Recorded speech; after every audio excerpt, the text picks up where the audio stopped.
ಇವತ್ತಿನ ಈ ವಿಶೇಷ ಕಾರ್ಯಕ್ರಮದಲ್ಲಿ ಸದನದಲ್ಲಿ ಗೈರು ಹಾಜರಿ ಸರಿನಾ ತಪ್ಪಾ? ಸ್ವತಃ ಸ್ಪೀಕರ್ ಅವರೇ ಅಸಮಾಧಾನವನ್ನು ವ್ಯಕ್ತಪಡಿಸಿ ಕೋಪ ಮಾಡಿಕೊಂಡು ಚೇರ್ ಇಂದ ಎದ್ದು ಹೋದ್ರು. ಇದಕ್ಕೇನೆ ಇವ್ರಿಗೆ ಓಟ್ ಹಾಕಿ ಕಳ್ಸಿರೋದು ನಾವು. ಯಾವುದೇ ಶಾಸಕರಾಗ್ಲಿ ಸದನಕ್ಕೆ ಗೈರಾಗಬಾರ್ದು. ಕಾಂಗ್ರೆಸ್ ಅವ್ರ ಸಮಸ್ಯೆ ಏನಂದ್ರೆ ಲಾಜಿಕ್ ಇಲ್ಲ ಕಾಂಗ್ರೆಸ್ ಅವರ. ಒಂದ್ ನಿಮಿಷ ಅದು ಅಲರ್ಟ್ ಆದ್ಮೇಲೆನೆ ಒಂದ್ ನಿಮಿಷ ಕೇಳಿಸ್ಕೊಳ್ಳಿ.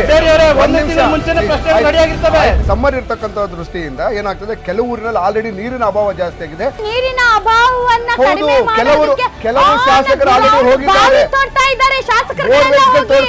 ಸರಿಯಾಗಿ ಸಮರ್ಪಕವಾಗಿ ಉತ್ತರಗಳು ಸಿಗ್ತಾ ಇಲ್ಲ ಅನ್ನೋ ಮೇನ್ ರೀಸನ್ ಇಟ್ಕೊಂಡೆ ಯುಟಿ ಕಾದ್ರು ವಾಕೌಟ್ ಮಾಡಿದಂಥದ್ದು. ಇವತ್ತು ಅವ್ರದೇ ಸರ್ಕಾರದಲ್ಲಿ ಅವರೇ ಸಭಾತ್ಯಾಗ ಮಾಡ್ತಾರೆ ಅಂದ್ರೆ ಇಂಟೆನ್ಷನ್ ಏನಾದ್ರು ಇರಲೇಬೇಕಲ್ಲ. ಇಂಟೆನ್ಷನ್ ಅಂದ್ರೆ ಅವ್ರದ್ದೇನಾದ್ರೂ ಒಂದು ಇಂಟೆನ್ಷನ್ ಇರುತ್ತೆ ಅಂತ. ಒಬ್ಬ ಉತ್ತಮ ಸ್ಪೀಕರ್ ಆಗಿ ಅವರು ಕಾರ್ಯನಿರ್ವಹಿಸ್ತಾ ಇರೋದಕ್ಕೆ ತಾವು ಇಲ್ಲ ಸಲ್ಲದ ಬಣ್ಣಗಳನ್ನ ಹಚ್ಚಿ ವಿಚಾರ ಕಂಡೀಷನ್ ಹಾಕಬಹುದಾಗಿತ್ತು, ನೋಟಿಸ್ ಕೊಡಬಹುದಾಗಿತ್ತು. ಅವರ ಅಕೌಂಟಬಿಲಿಟಿ ಇಲ್ಲದೆ ಹೋದ್ರೆ ಅವರು ಮಂತ್ರಿಗಳಾಗೋದಕ್ಕೆ ಯೋಗ್ಯತೆ. ಈ ಹಳೆ ಯೋಜನೆಗಳಿಗೆ ದುಡ್ಡಿಲ್ಲ, ಹೊಸ ಯೋಜನೆ ಎಲ್ಲಿ ಕೇಳ್ಬಿಡ್ತಾರಪ್ಪ ಸರ್ ಇದು ವಿಧಾನಸಭೆಯಲ್ಲಿ ಅಂತ ಗೈರಾಜರಾಗ್ತಾ ಇದ್ದಾರೆ. ದುಡ್ಡಿಲ್ಲ ಅಂದ್ರೆ ಕೇಂದ್ರ ಸರ್ಕಾರ ಕೊಳ್ಳೆ ಹೊಡ್ಕೊಂಡು ಹೋಗಿದೆ ಅಂತ ಅರ್ಥ ತಾನೆ.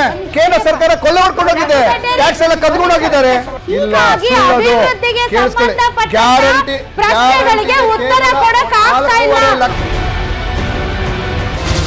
ರಾಧಕ್ಕ ಪಂಚಾಯಿತಿ ವೀಕ್ಷಿಸಿ ಬೆಳಗ್ಗೆ 10 ಗಂಟೆಗೆ.